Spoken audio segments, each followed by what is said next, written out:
My brother and I have always been intrigued by the unexplainable. Like many, we're fascinated with stories of the supernatural, fringe science, and modern-day mysteries. Though we've seen no first-hand proof of its existence, our minds remain open to the possibility. Unsatisfied with the so-called evidence on television and the internet, we are choosing to take matters into our own hands and conduct our own interviews and research. Now we're on a quest to speak with as many people as we can and hear the stories of these events from those who have lived them. No Hollywood effects or exaggerations, and no hidden agenda.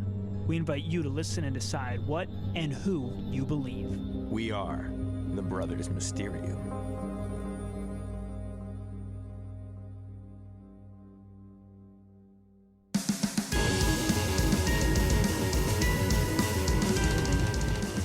Hello and welcome to the Brothers Mysterium. My name is Tommy. This is the Brothers Mysterium, the People's Paranormal Podcast, the #1 rated paranormal podcast on the planet. If you like the Brothers Mysterium, go to facebook.com/the Brothers Mysterium. Follow us on all of your social media accounts at Mysterium Bros on Twitter and Instagram. And of course, please subscribe, rate, and review us on whatever podcast provider you are listening to this right now. And right now it is time to get into today's topic, today's episode, that being an exploration into the concept of past lives. And joining me on the show today, a very special co-host, Andi. Welcome to the Brothers Mysterium. Thanks, I'm so excited to be here. And I should probably say welcome back. You have been on a somewhat recent episode with the story of the farmhouse you and your mother shared. She had a crazy experience there. But for people who maybe didn't listen or are not familiar with you, would you say you are more of a skeptic or a believer when it comes to the paranormal? I'd say I'm a believer, for sure. And when it comes to death, dying, the very hard question to answer, but there is no wrong answer, just your personal philosophy. What do you think happens when we die? Well, I think that energy can neither be created nor destroyed. And so I think that energy has to go, like our life force energy has to go somewhere else and do something new or different. And so, yeah, I think something happens. I'm not entirely sure what happens because I haven't personally experienced death before. So, but yeah, something happens to us. Yeah, very few of us have experienced right. death, and we may not know until it's our time. Exactly. What are your thoughts on aliens? Do you think they exist? Is that a possibility in this world we live in? Aliens? Yeah. Yeah, 100% believe they exist. I think they walk among us too. Oh, wow. Okay. So they don't just exist. They're here. They're chilling with us. They're here. Oh, yeah. Yeah. They're just scoping us out, trying to figure out their next steps, I think. You might not be far off. I think I might know some people that are aliens that are not doing a very good job of trying to pretend they're a human. I mean, I had my bonus kid convinced I was an alien for a while, but also I'm an immigrant, so I literally was an alien, and that's kind of what I meant, but she took it as like, I'm an alien. Oh, wow. And I said I had a card that said that I'm an alien, which obviously is my green card, because at the top of the green card it says resident alien. Yeah. And then I remembered when I became a citizen that they did not allow you to keep the green card. And so I could never prove it. I did not have my card. Yeah. And so she stopped believing in my alienness at that point. But well, hey. I don't think I'm actually an alien, but in that sense of the word. But yes. Not a extraterrestrial, perhaps, but an alien in another way. Yeah, that's exactly right. And on today's show, from talking about aliens in the universe, we'll bring it back to life as we know it. We're going to be talking about past lives, sort of reincarnation. For those listeners who might be unaware, reincarnation is basically the belief that a soul goes on a journey. During each incarnation, you return to Earth in a different form to have certain experiences, feel a spectrum of emotions, live life to the fullest, learn specific lessons, all for the purpose of spiritual growth, oftentimes to achieve enlightenment, which is when you sort of stop going through this cyclical existence and just reach nirvana, this perfect state. A lot of people, especially nowadays, are into past life regression therapy or hypnosis, going through and trying to discover maybe who they were before. So right off the bat, I'll ask, do you believe that we've all had past lives? Do you believe in reincarnation? I do. I do believe that we've had experiences, and I do believe that we've been in other timelines simultaneously. I don't know that the popular version of reincarnation, like coming back as a frog or as your favorite rug, or right. that kind of like view of it. I don't know that I believe in that, but like I said in the beginning, I think energy has to go somewhere, and so something happens for sure, and we do come back to kind of learn lessons as we progress through life.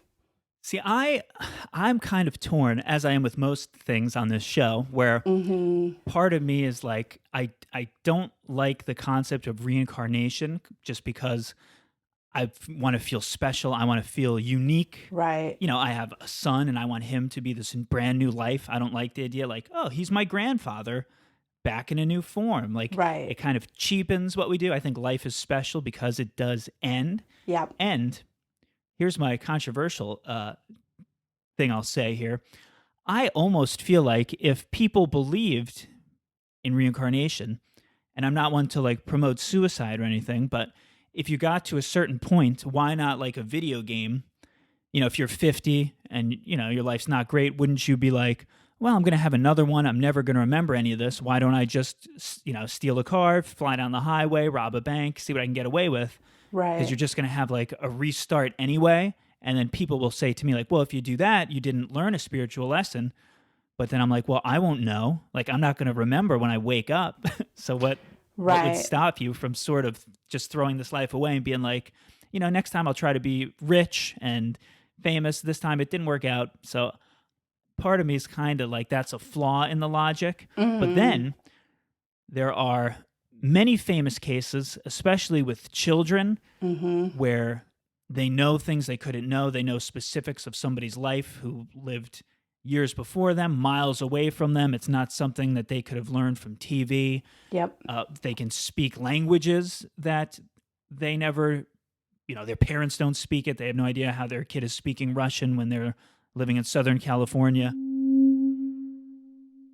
There are, of course, countless famous cases of reincarnation, one of which is that of James Leininger. When we first met Bruce, Andrea, and James in 2005, his passion for World War II fighter planes was obvious. I can beat the Japanese easy as pie.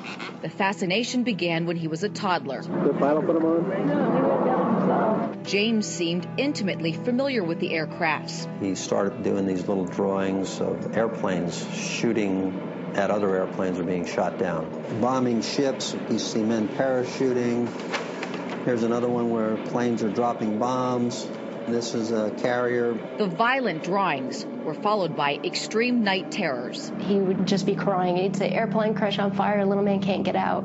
He laid on his back and kicked up at the ceiling, and he goes, Mama, the little man's going like this. And he laid on his back and kicked his feet up. The little man's going, ooh, ooh, ooh, ooh, ooh, ooh, can't get out. And I said, well, who's the little man, baby? And he goes, me. I thought Bruce and I were just going to faint. They questioned, what kind of plane? Corsair. Why did your airplane crash? My plane was shot down. Who shot your plane? He looked at me like I was a village idiot. He said, the Japanese. Where did he take off from a boat? Do you remember the name of your boat? He said Natoma. And his name? He always said James, but his name is James. Stunned by his son's words, Bruce tracked down veterans of the USS Natoma Bay. I wanted to disprove it. It was all real. James Houston, born and raised in the Midwest, was shot down over Chichijima, Japan. He got very quiet. The Leiningers were speechless again when James met Natoma Bay veterans and recognized them by name. You're Bob Greenwald. I'm serious. He'd never met Bob Greenwald? No, he'd never met him before. They tracked down James Houston's sister, Ann. And he goes, it's not Ann, it's Annie. She wasn't my oldest sister. I had an older sister than that. And I said, you did? Who is that? And he goes, Ruth. Ruth. Eddie is what they called me when I was little. Knowing my name and my sister's name, things that my brother did when he was a kid. It's too amazing to describe. And then there's the experiences of 5-year-old Luke Ruhlman. Quirky and cute, says Erica Ruhlman, that her 2-year-old son Luke seemed obsessed with safety in and around their suburban Cincinnati home. Very cautious about like crossing the street, anything that might be hot or dangerous or high. And then there was that other fixation. I think I specifically asked him, why did you name the ladybug Pam? And he said, I just think it's a nice name. Soon, everything was Pam, with increasingly peculiar comments. He used to say when I was a girl, I had black hair, or he'd say, I used to have earrings like that when I was a girl. The stay-at-home mom wondered, where was he getting these ideas? Luke's answer changed their lives forever. I was like, who is Pam? Out of frustration. And that's when he turned to me and looked at me and said, well, I was. And I was like, what do you mean you were? And he was like, well, I used to be, but I died and I went up to heaven. I saw God. And then eventually God pushed me back down. And when I woke up, I was a baby and you named me Luke. So I decided to go ahead and ask him further, do you remember how you died? And he looked right at me and said, well, yeah, it was a fire. And at that point, he made like a motion with his hand, like he was jumping off of a building. A tall building in a big city where Luke said he walked a lot and took the train. I was like, you sure it's Chicago? He said, yes, I remember it was Chicago. It was Chicago. Erica plugged the information into the internet. And that's when I came across the Paxton Hotel. The Paxton Hotel, a residential building in a predominantly African-American Chicago neighborhood. Just asked him, I was very casual about it, like, Lukey, what color was Pam's skin? And he just looked right up at me like, duh, black. In March 1993, a massive fire raced through the property, trapping most residents. 19 died, including a woman in her 30s named Pamela Robinson. Pam had jumped out of a window to her death. I was really kind of weirded out by it at this point. Erica and Luke's dad decided to put the now 5-year-old to the test.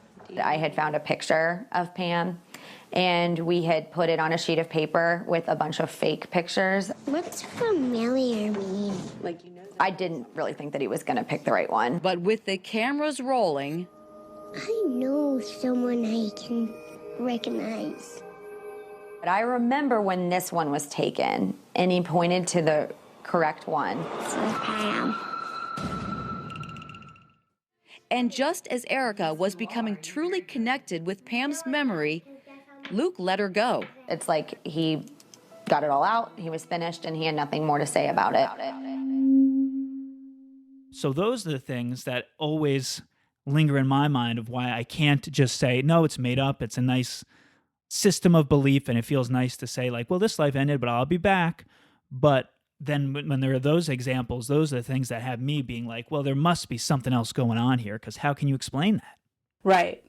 I think that's kind of what got me into, got me into that belief as well, is that there's just some really uncanny outliers, right, to the human experience that makes me question whether the kind of Judeo-Christian understanding of, life and death and the afterlife really is all there is. And, who's to say that we come back? I think we have free will in terms of, deciding what our experience on Earth is like. And I realize that's probably a very privileged thing to say as well. Yeah. But I think we have free will in terms of how we experience life and what we choose to do and not do with the opportunities that we have. But I also don't think our free will extends entirely to, the entire use of our energy. And so when we come back, who's to say you won't come back as someone who's completely mute, or come back as some, life form that doesn't have the ability to exercise free will. And so I think that kind of keeps people focused on like you got this one shot, to like experience life this way. And so, to me, that's the value, right? Like we have this one shot to experience life in this time and place. And so what are you doing with that, rather than like, oh, well, let me just level up this video game and come back as, Toad or something, I don't. Right. Yeah. Yeah. That's a great counter argument to my sort of skeptic view of it in that regard. And then you touched on something interesting, which on this show we discuss ghosts, spirits, but again, I ask if reincarnation, it's your body dies, your soul goes to a waiting room perhaps, and then, re-enters another form and comes back to Earth, then how are there ghosts walking around? Not that you have to answer this question, Right. but I wonder, how does that fit into, if it's sort of a circle where you die, you kind of go somewhere, then you return. There are obviously legends, stories of, well, for 500 years, the ghost of the queen who was murdered here still roams these halls. So I'm left to wonder, did she do something wrong? Did she miss the bus that would have taken her to her next form? Right. So there are, even in reincarnation, there are outliers. And then science has looked at reincarnation. There's a lot of studies.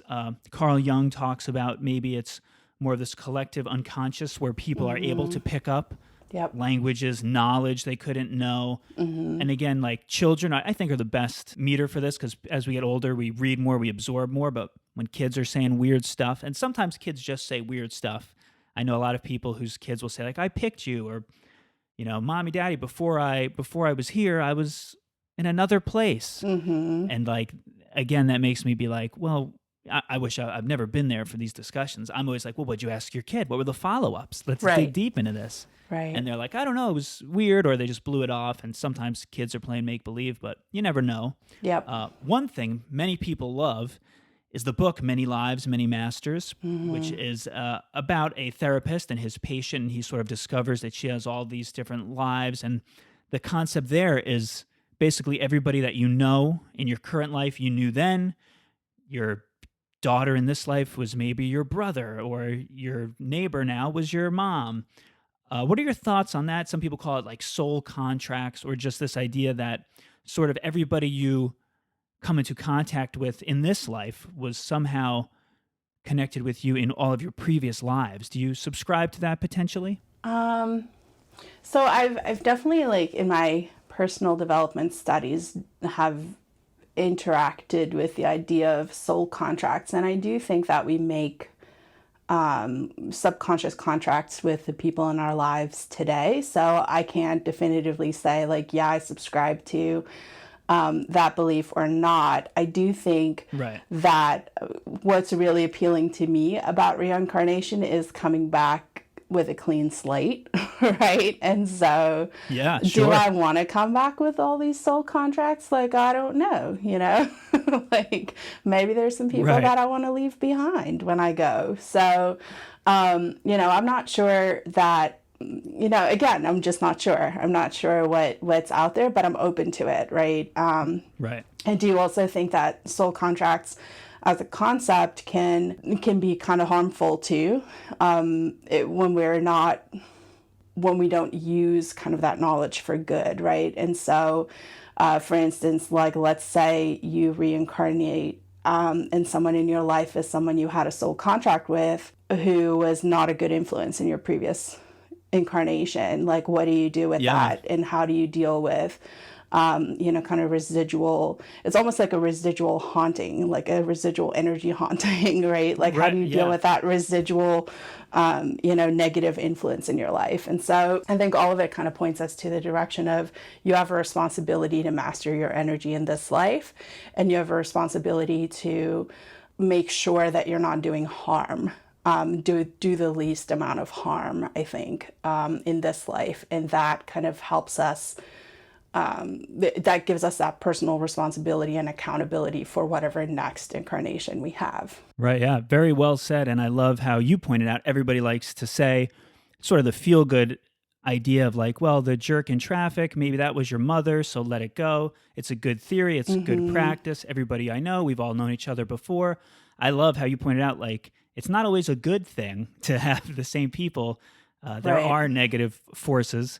And yeah, you almost need like a soul contract lawyer to find some loopholes or breach of contract to kind of kick people out. One thing that kind of reminded me of was, I don't know if you're familiar with the short story, The Egg by Andi Weir, where basically it's this guy lives his life and then comes to find out that he was every single person. He basically just kept living lives as each person. So every time he victimized someone, he was the victim. Every act of kindness, he was being kind to himself. Every happy or sad moment, he was experiencing it all and everything. And I do like the theory that while I've never heard anybody say that we're everybody, it's usually they're different souls and we're reincarnated, but there is something to, just guiding your own energy, being in control of it. And whether or not you believe in reincarnation, it never hurts to be a good person anyway, even if you don't think these people were your teacher, your friend. Right, exactly. On that note, yes. I think it's time we jump into today's main subject. I had a conversation with a woman named Amanda who believed that she did indeed have at least one past life. The Brothers Mysterium.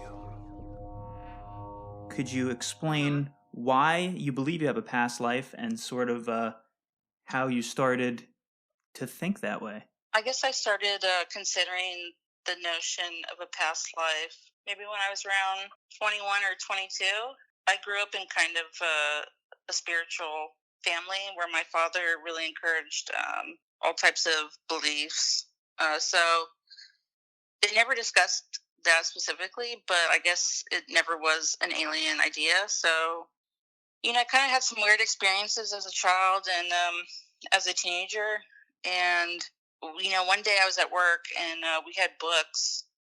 And there was a book about, like, discovering your past lives or something. And I walked by and I saw that title and it, like, really caught my eye. And I was like, for some reason I felt drawn to it. So I picked the book up and then I started reading it. And, like, I don't know, just everything seemed to start making sense for me. So you read the book, and then do you start kind of having visions or memories, or, you'll have a dream and then you'll wake up and it just seems more than a dream? Like, what kind of experience did you have that made you say, hey, there's something going on here? Well, I think it really started in earnest when I was 13. We kind of started learning about different things in school, and we started, like, learning about World War II, and like, right off the bat, I was really, really entranced and, like, fascinated with the subject and the period, and I really couldn't get enough. It was just complete, like, obsession, I guess you could say. And, this wasn't, like, a normal teenage obsession because it didn't really go away like most obsessions do, Right. So it just kind of kept, like, progressing throughout the years, and I thought I was weird, I had a strange affinity. I guess, in school, you learn about, like, all the atrocities that happened and all the bad things that happened. But, for some reason, I felt like maybe, like, the Germans, I felt like they were a little bit more human to me. And I thought there was something wrong with me, and I never really told anybody. But I was, like, really fascinated by the time period, and I remember, like, ripping pictures out of magazines and just checking all sorts of books out from the library. My dad's like, what's wrong with you? And all sorts of stuff like Right. that. And yeah, I did start having dreams, like, around that time when I was 13, up until when I picked up the book. So when I picked up the book, one of the first things it says was, do you have, like, an affinity for a time and place in history? And I was like, oh my God, yes, I really do. Yeah.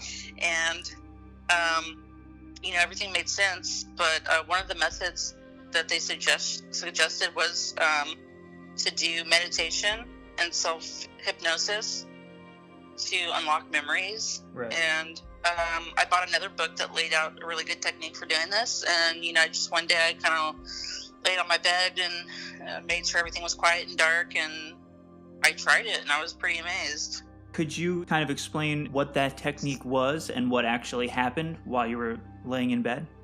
Yeah, so you lay down like you're going to sleep, but you go through kind of like a relaxation technique and breathing and visualizing your body relaxing. It's just like a normal meditative type of thing that people usually go through.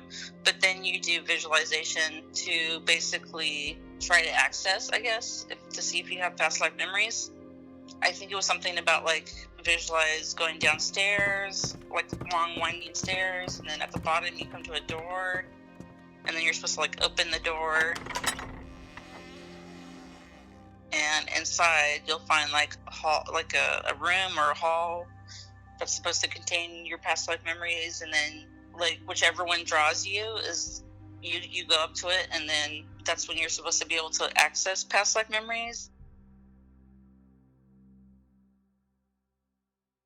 And I guess the first thing I saw was, that I had been like part of that time period, and I had been like a man in like I was like born in the early turn of the century, and I had lived through like World War I and World War II as a German man, and it was pretty interesting. Yeah, it sounds interesting. So when you kind of access these memories, is it kind of just this knowledge where suddenly you say, like, I was a man, I remember this? Or is it more of you're seeing yourself doing this? Is it more of a visual thing, or more of just sort of the facts pop in your mind? So, I've heard that people have different experiences, and it can kind of be different for everyone. For me, it was like from the outside looking in, maybe third person, I could kind of see what was going on. I could see like various, like think of like a movie clip. I could see like different things. Right. Like just different random things. And I did have like sort of an innate knowledge about some basic facts. So that's basically how it went. And were you able to kind of remember or recall like a name or what you might have looked like as this man? Any very specific details? I mean, you said you kind of knew the time period you were born. You knew you were in Germany. Were there any super specific things that kind of really blew your mind? So I kind of had some vague details. The name that came to me was like Hans or maybe Kurt. And I knew I was, at the time I saw the memories, maybe I was in my 30s or like late 40s. And, I had brown hair and blue eyes, and I was definitely like in, I guess you could say like the Nazi organization, and I had been in World War I and experienced all that kind of stuff. So it started out pretty vague, and it's actually it's been a journey of like, I would say close to like 20 years to finally figure everything out. And when you say figure everything out, have you been able to kind of confirm, like, was this a real person named Hans or Kurt? Did they really exist? Or sort of at this point in your life, where are you now as far as starting out with these sort of vague ideas and memories to now having developed it? Yeah, I actually figured all that out a couple of years ago. So around the time that I first started accessing the memories, it was kind of like a turning point in my life. Around that time, I actually joined the armed services. I went into the Army because, it was something that's always fascinated me, along with like this huge interest in history. Also really felt like a military calling. At that point, I was like, okay, if this is real, I don't want anything to kind of meddle with any type of like real memories I may be having, if this is a real thing, Right. So I kind of told myself, like, okay, I'm gonna like stop looking at stuff. I'm just gonna like put it all to the side, and I'm gonna see if anything comes naturally. Because I started having dreams, and I wanted to make a point, like, okay, I need to like write these dreams down, and eventually I want to see what I have, so I'm able to try to confirm this. So at this point, Amanda stops researching past lives, as well as digging any deeper into the history of Nazi Germany, in an effort to not confuse the new knowledge she is gaining with any potential memories she may have from her past life. I didn't want to like have this uncertainty of like, oh, well, maybe I read something. Right. That I don't remember, but it's coming up now. It's and it's kind of like tricking me. So I wanted all that stuff to be away, so I could kind of have more of like a true experience. For the next 9 years, Amanda remains in the military, and although she is still interested in the possibility of past lives and that specific era of history, she does her best to avoid learning any more about either subject. While with the Army, Amanda does have the opportunity to visit Germany, and it's there where something odd happens. It was a really strange experience for me. there were like a lot of places that I felt like were very familiar. And I know my friend and I were walking around and she was lost.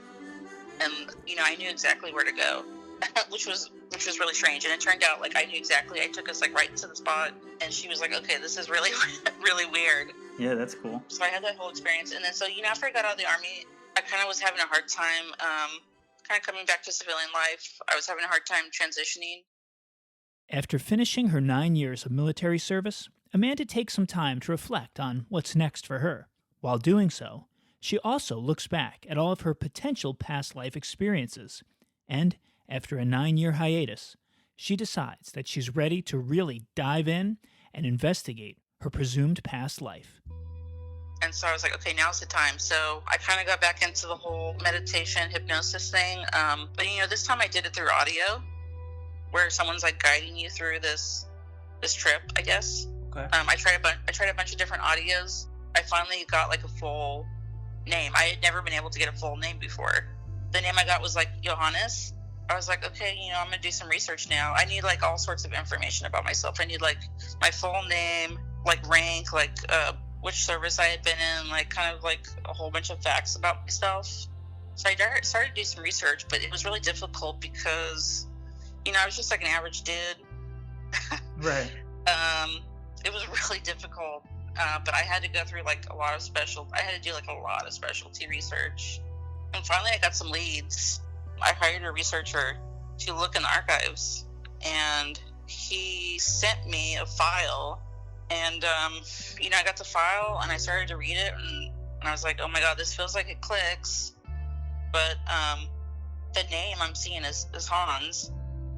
And finally, eventually, I started looking. There was like a family tree info, and I got to the bottom where like his name was, and like the birth name was Johannes. And so finally, everything, like for me, my journey was to prove to myself beyond reasonable doubt, because otherwise, like, it was going to make me crazy.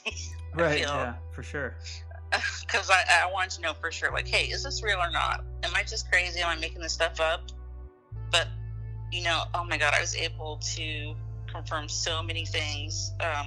So it just proved to me, like, that this was real. Can you give us a few examples of some of the things? Obviously, you had the name. Were there other things that you had seen in dreams or had just kind of known that you were able to then concretely say, this did happen, this guy did this? Yeah, so I confirmed my full name. The age was spot on. You know, obviously I was a man. My rank was spot on. My marital status, you know, like a child, like having a child, that kind of status. There were certain military awards that I knew that I had that I was able to confirm. There was hobbies that I was really interested in that I was able to confirm, kind of like my branch of service. Also, like what I had done during World War II and World War I was able to confirm that. The fact that this person, you know, had like actually joined the Nazi party, like I was able to confirm that. So for me, it was just kind of, I was like really blown away. Yeah. And then I kind of like struggled with it for maybe a year or two. And then recently I just kind of found peace with it, and I'm living life now, and everything's going really well for me. And I kind of like I don't really feel the need to delve into that stuff anymore. You know, I kind of feel like I discovered what I wanted to, and that was that.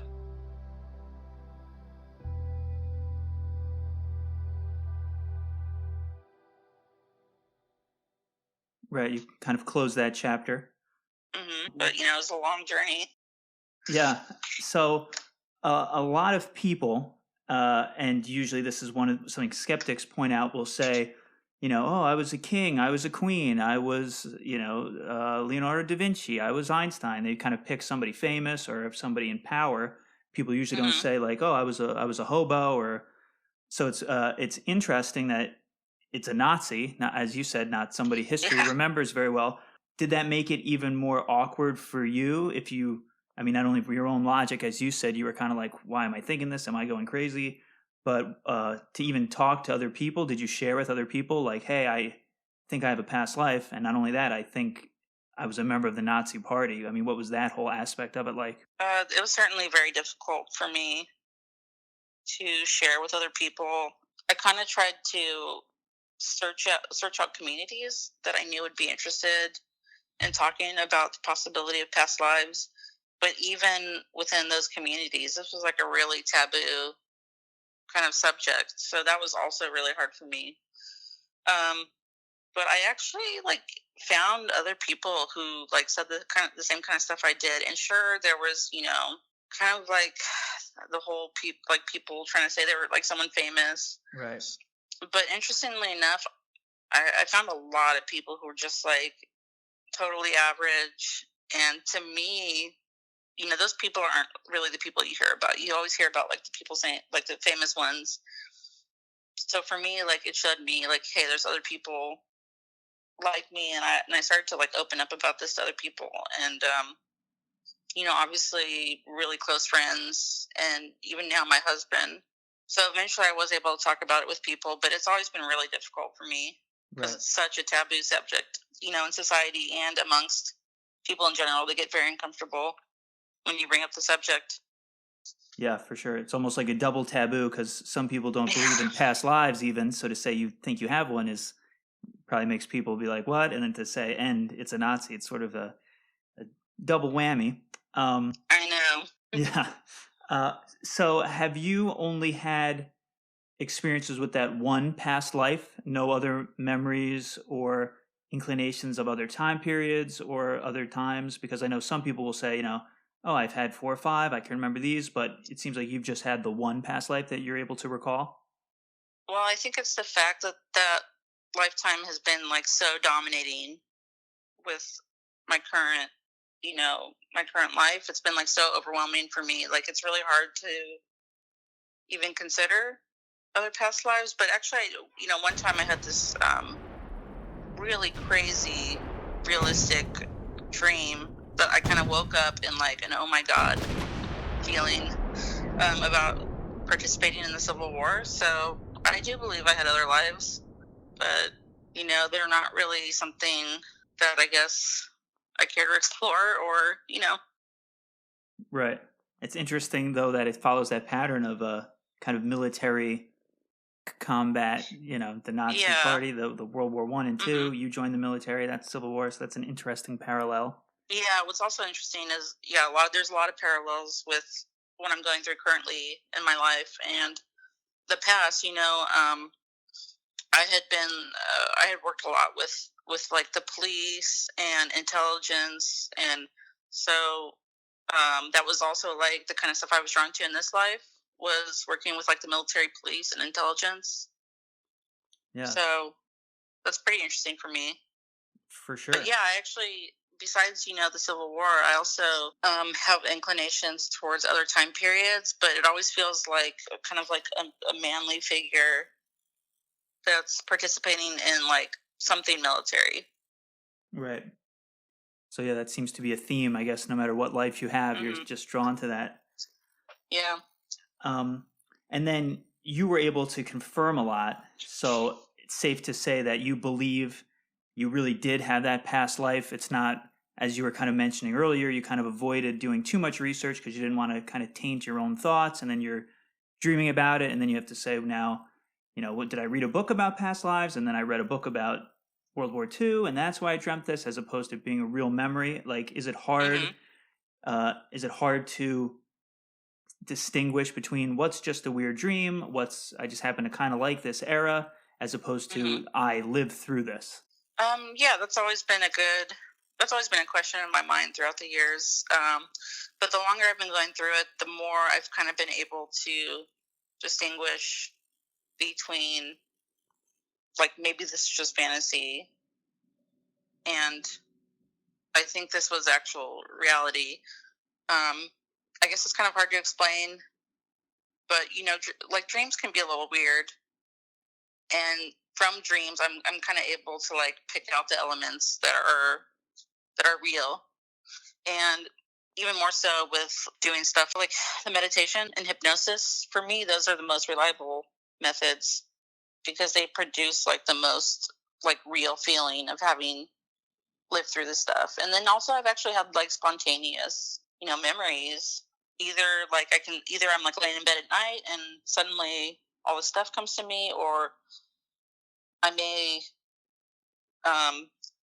just suddenly feel like I know something for a fact.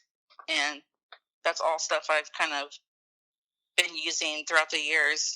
And you had mentioned, having some very specific dreams, very vivid dreams, as well as sort of seeing things almost like a third-person movie. Are there any very distinct memories or moments that you could share where it was you either woke up or you were suddenly just had a flash of something and you just said like, wow, that was something intense and something real? Yeah, I've had, a lot. One thing that happened to me recently was I had this mentor in life who, there was like an immediate connection between us. And like there's something, I was like really drawn to him and he was drawn to me. And it was just kind of like this crazy, like intense platonic relationship. Eventually I kind of had to like leave and go do some stuff with the military. And I ended up coming back after I was done and I tried to contact him. And his wife wrote me a letter back saying, oh, he died. I was just like really blown away because he never told me that he was like terminally ill. And not too much longer after that, I found a method for doing like really deep hypnosis that's supposed to like really kind of like put you in the state to like remember. And it's really hard for me to do that one because it takes so long and it's like really draining. But I had this really intense memory of being in World War I. And, I was really young, like 18 years old. I had this really good friend. His name was Kurt. And I just knew instinctively when I was experiencing this, oh, that was my mentor. And in this memory, he gets shot and he's dying. And I'm like freaking out and like just kind of like bawling my head off trying to save him. He's like, no, it's okay. And he like dies in front of me and I'm just going crazy. For me, I guess like having that experience on top of my experience in the present, I guess that was kind of like a way for me to deal with his death in the present, but it also felt like this really happened to me in the past. Yeah, that sounds very intense. So it was like you had like a combat flashback almost of him being shot right in front of you. Wow. My final question, I guess, would be, since you were able to do that research, get the family tree, confirm a lot of things, have the memories sort of stopped then? Has it sort of gone away? And as we kind of said, you've kind of put that behind you. Since you were able to confirm things, has the memories and sort of the past life's presence in your current life gone away at all? Or do you still sometimes have these memories? Yeah, so around the time that I was confirming the information and after I had confirmed all the information, I had a huge like flare up of all these memories, and it was going on really strong for a while. But kind of after I made peace with everything, I haven't really had any. Well, no, I actually do. I still have dreams. They used to be all like related to kind of like the Nazi era of Germany, but lately I've been having like more dreams about like maybe being in World War I. And so those kind of happen from time to time. But I kind of, I feel a lot better about everything. I don't have so much anguish. Like, having to experience all that stuff was really emotional for me. And I felt the emotions of that time and like that person. And I really internalized it. And I was like living it basically. But I've really been able to make peace with all that stuff. So I don't feel so much anguish from like basically this life where I didn't achieve my goals and I was killed actually I killed myself by suicide. And it was just kind of like all this emotion.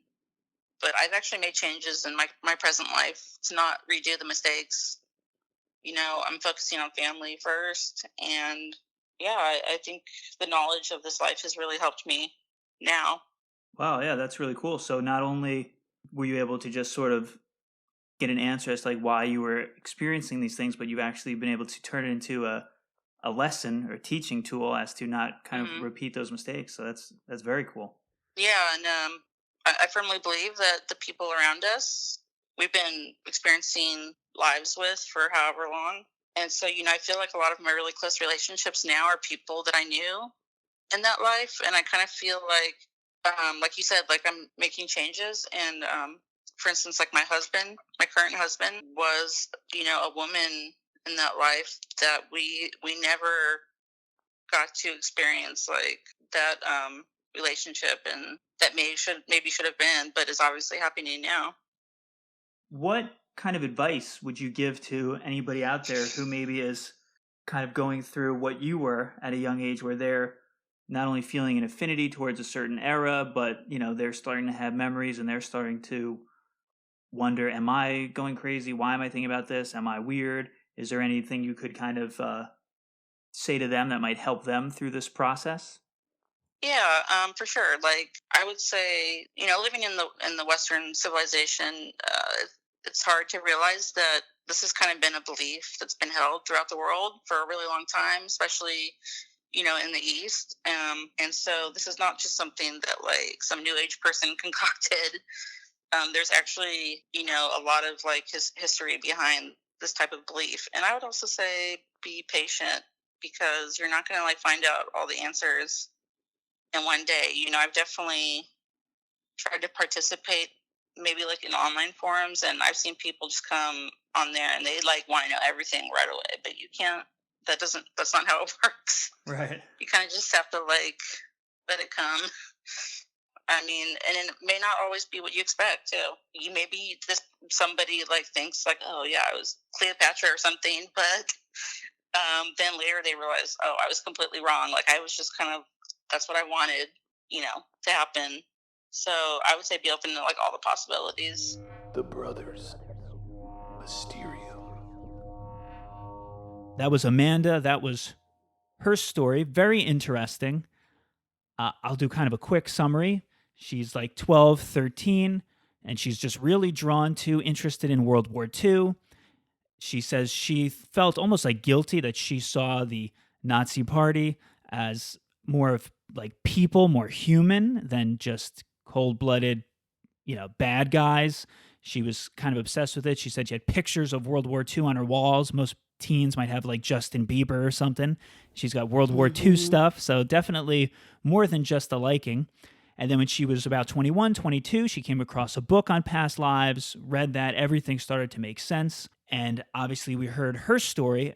What are your initial thoughts upon hearing everything Amanda shared with us? Yeah, so that was a lot. It was a lot. It was a lot. There are a couple of things that stood out to me. First, that in kind of both incarnations or memories that she had, she was kind of a military type person, right? Yeah. So that definitely stood out to me. And then that she kind of followed that path in her current incarnation also stood out to me. That she went back into the military. Right. And what was also interesting to me is that kind of the fascination with the Nazi party. Yeah.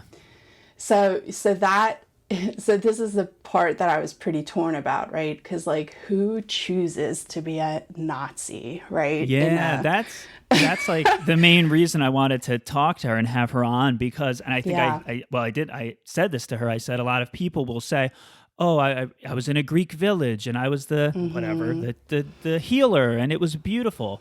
But to be like almost like a shameful secret, because again, if she could choose this, as this was her subconscious, she probably would have picked something a little better, a little less controversial. So it was very intriguing and gave it more credibility to me. Like you said, who is going to choose that and then like dig into it, even though she was hesitant to kind of do so. But it makes it believable, because I don't think anybody would say that's what I want to be a part of, Right. And I on some level, I do kind of like see the intrigue of being such a controversial figure, right? Yeah. Especially like where we are today in the United States, especially, where we have a more polarized society than ever before. And we kind of have all these themes of like racism and inequity and inequality and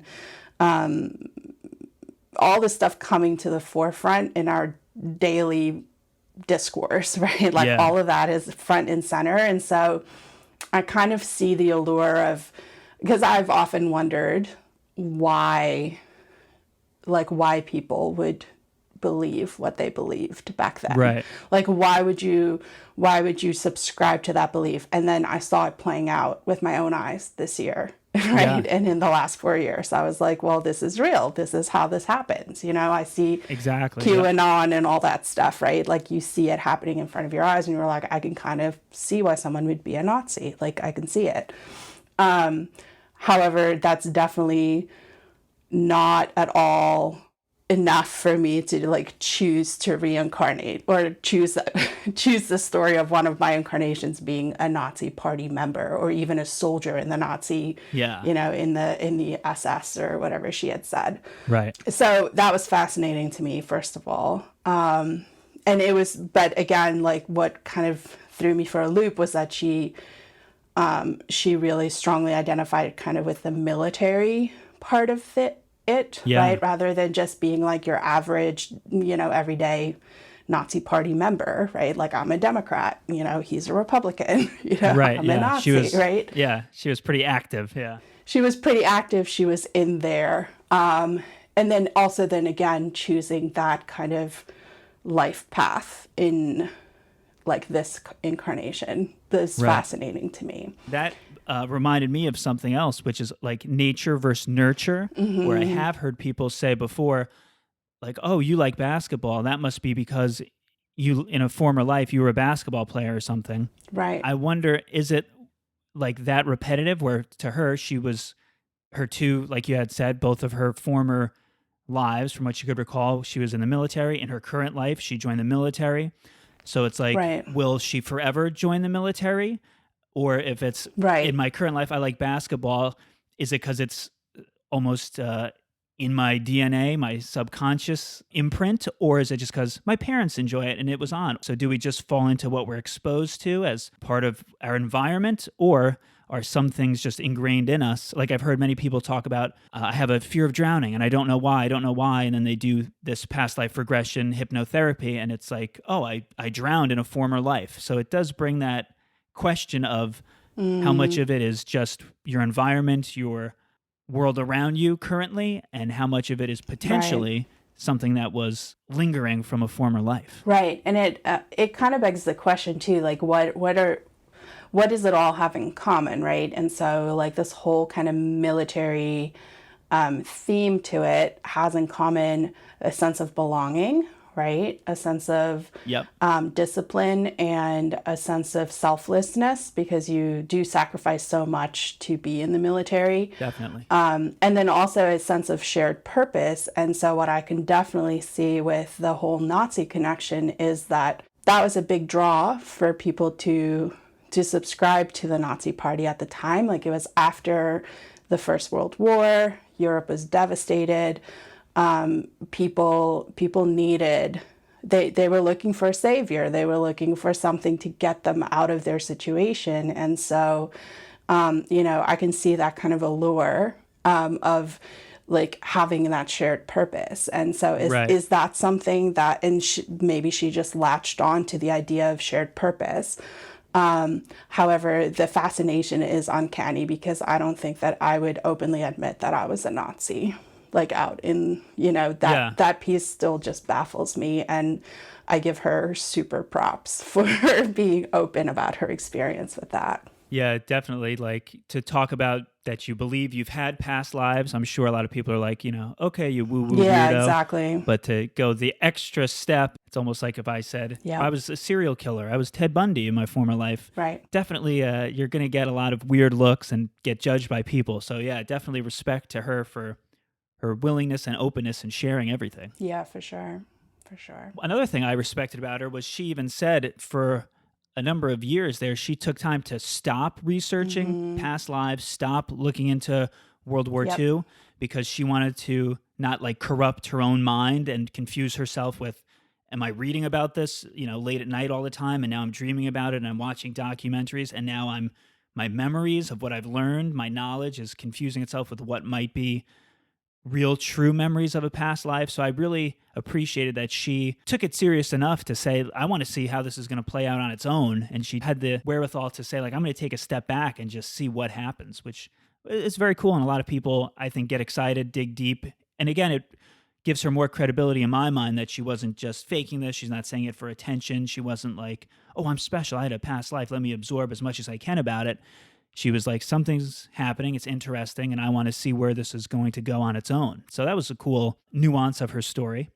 Yeah, I definitely appreciate that as somebody who is very much into personal development and knowing myself and actually has made a career out of, kind of what some people would consider the woo-woo life, right? Yeah. I definitely see that, and respect that desire to go within and see what's really there versus like, allowing, diving so deep into the research that you blend the lines, right, with what's really there, right, and what you're learning about yourself. Exactly. I'd be curious to find out what her childhood was like. She didn't talk about it much during the interview because I don't think it probably didn't come up. But I'd be curious to hear if she felt that she lacked structure and kind of like purpose as a child, right, and if that informed any of her kind of interest in it. Yeah, to your point, everybody's childhood shapes who they become, what they're drawn to. So those are definitely interesting questions. For sure. One thing that was very cool and stuck out in my mind too was when, as part of the military, she ends up in Germany. Yes. And is super familiar with everything. Feels like she's been there. She was even able to like navigate her way around. Even though she's never been there before, I doubt she was studying maps and stuff, but her friend is kind of like, where are we? We got to get here. And she's like, oh, come this way. Boom, they're there. And again, that's like putting it to action. So it's great proof that's something. It's not just, oh, I kind of have a hazy memory of this. It's like you dropped her in a city she's never been to. She felt very familiar, very comfortable, and knew her way around everywhere. So again, that's hard to debunk that in any other way unless she's just a human GPS. So I'm going to counter that a little bit because this is kind of this is kind of my superpower, right? Like I can figure out how to find anything like on if not the first try, definitely on the second try, right? And I can always find my way back to a place. And this has been the case long before we all had a GPS in our pockets, right? So and like, for instance, like orienteering in the woods, that kind of thing, like really, really good at just like spatial recognition. And I always know where north is for some reason. And this is crazy because I didn't grow up in the northern hemisphere. So north basically like everything kind of turned around for me when I moved here. So it's fascinating to me that she had that experience because like I know very few people who are like me and can kind of find their way around very easily no matter where they go or whether they've been there before. And so that's kind of my devil's advocate side of that because I do know that there are people probably like me who can just find their way around. Right. That said, the familiarity with it, that would be different for me, right?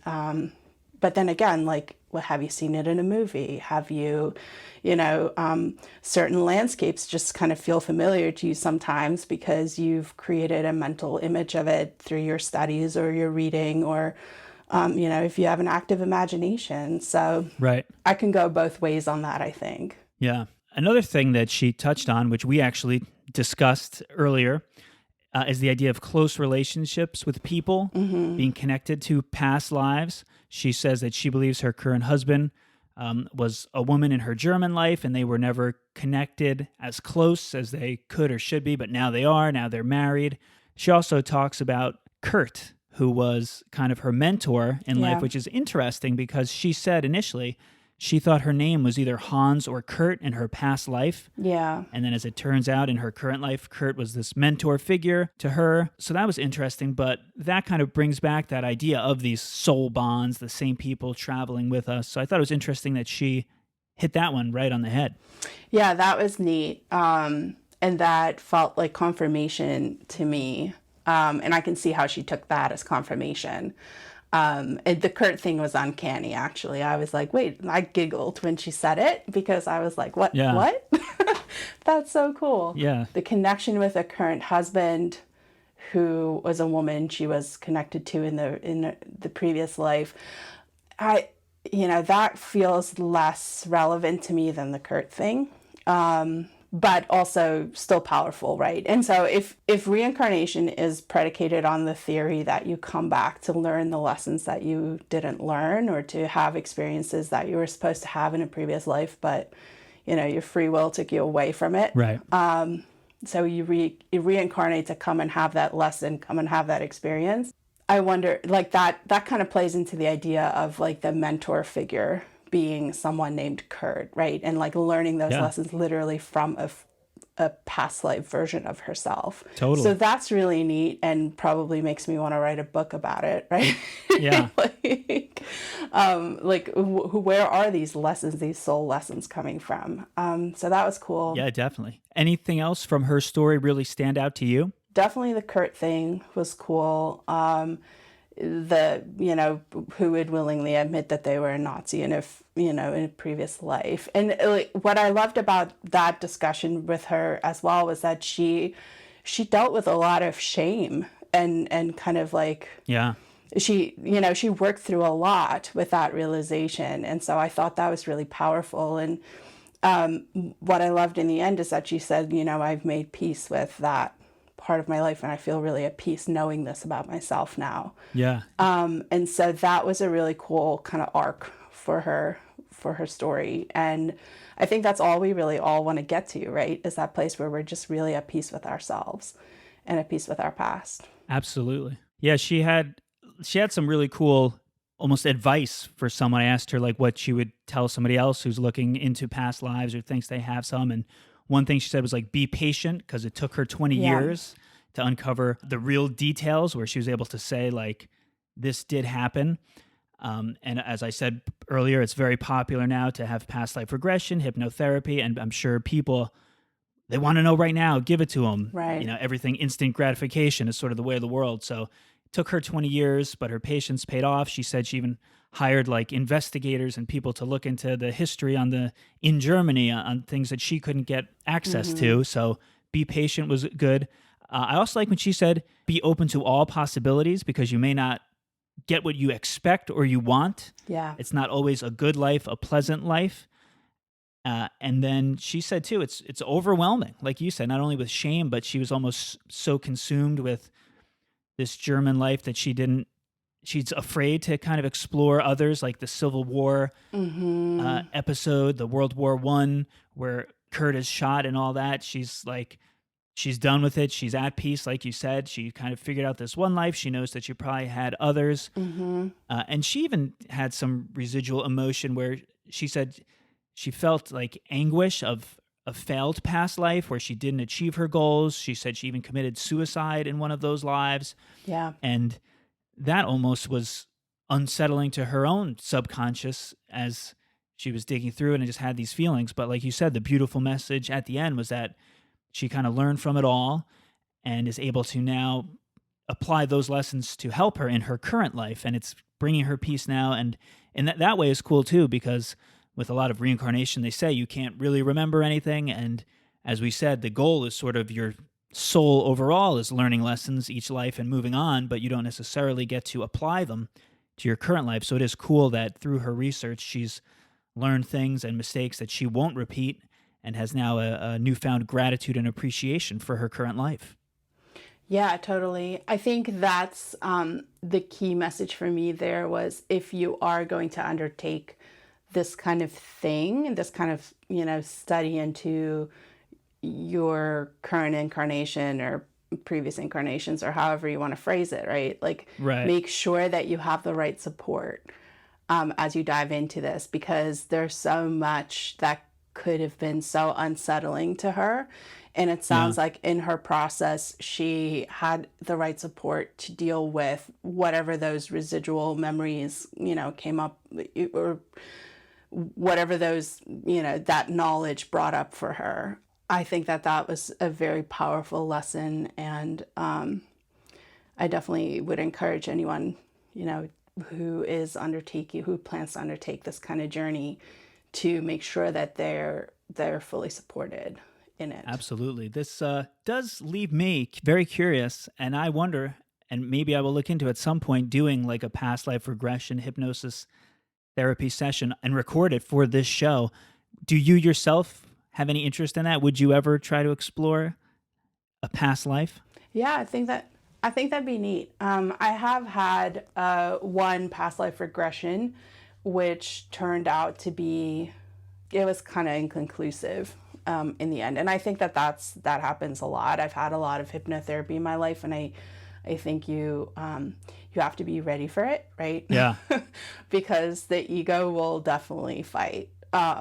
The ego will fight to maintain the upper hand. And so my session was inconclusive, but I would definitely do it again. I think that's on my list. It'd be neat to do it for the show too. So if you want to volunteer.